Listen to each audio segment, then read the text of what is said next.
Hello friends, welcome to Python Life YouTube channel. ఇప్పుడు మనం discuss చేయబోయే topic anomaly detection. What is anomaly detection? Identifying rare, unusual or suspicious data points. So ఇదేం చేస్తుందంటే ఏదైనా suspicious data points, అలానే rare, unusual, ఈ type of data points కనబడితే దాన్ని ఐడెంటిఫై చేస్తుంది. Anomaly detection spots unusual activity in data. So డేటాలోని unusual activity దాన్ని స్పాట్ చేయడానికి ఈ అనామలీ డిటెక్షన్ అయితే యూజ్ చేస్తాం. Why we use it?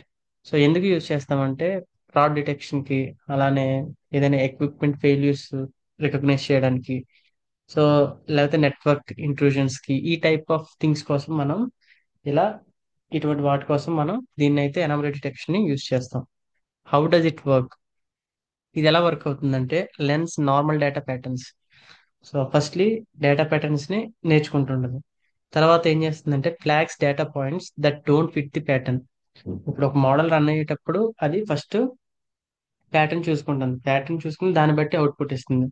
ఇప్పుడు ప్యాటర్న్ చెక్ చేసుకుంటున్నప్పుడు if any data points doesn't fit the pattern, ఇప్పుడు ఆ ప్యాటర్న్ లో ఏవైతే డేటా పాయింట్స్ ఫిట్ అవ్వో దాన్ని హైలైట్ చేస్తుంది. Flags data points.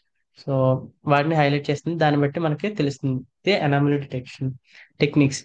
దీనికోసం మనం ఏ టైప్ ఆఫ్ టెక్నిక్స్ యూస్ చేస్తామంటే స్టాటిస్టికల్ మెథడ్స్ వచ్చేసరికి మనకి జెట్ స్కోర్, అలానే ఐక్యూఆర్. జెట్ స్కోర్ అంటే ఇంతకుముందు మనం ఫైండ్ చేసాం కదా, X minus mu by sigma. So దానికోసం మీన్, అలానే వేరియన్స్, ఇవన్నీ ఫైండ్ చేసి దాన్ని బట్టి మనం జెట్ స్కోర్ కనిపెడతాం. దాని తర్వాత ఐక్యూఆర్ అంటే ఇంటర్ క్వార్టైల్ రేంజ్.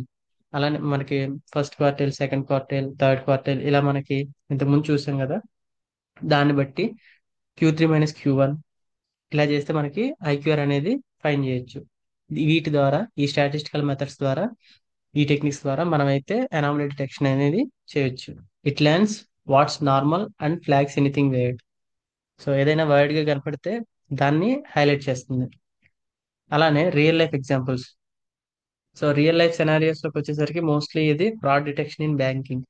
సో ఎవరైనా మన అకౌంట్ తో లాగిన్ అవ్వాలనుకుంటే, సో అలానే క్రెడిట్ కార్డ్, ఇప్పుడు మన డెబిట్స్ కార్డు ఇవన్నీ పోయినప్పుడు ఆ ఇలాంటి ఫ్రాడ్ డిటెక్ట్ చేయడానికి మనకి ఎవరైనా యాక్సెస్ చేసుకుందాం అనుకుంటే అలాంటివి డిటెక్ట్ చేయడానికి ఈ అనామలీ డిటెక్షన్ అయితే యూజ్ చేస్తాం. అలానే identifying faulty sensors in manufacturing. ఇప్పుడు మ్యానుఫ్యాక్చరింగ్ లో మనం ప్రాసెస్ జరుగుతున్నప్పుడు ఎప్పుడైనా సెన్సార్స్ గట్టా ఫాల్ట్ వచ్చినప్పుడు దాన్ని ఐడెంటిఫై చేయడానికి ఈ అనామలీ డిటెక్షన్ యూజ్ చేస్తాం.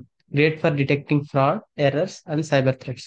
సో ఇలా ఫ్రాడ్, అలానే ఇలాంటి ఎర్రర్స్, ఈ సెన్సార్స్ ఇలాంటి ఎర్రర్స్ వచ్చినప్పుడు, అలానే సైబర్ థ్రెట్స్, ఇలాంటి వాటిలో ఎక్కువగా ఈ అనామలీ డిటెక్షన్ ని యూజ్ చేస్తాం. So that's it.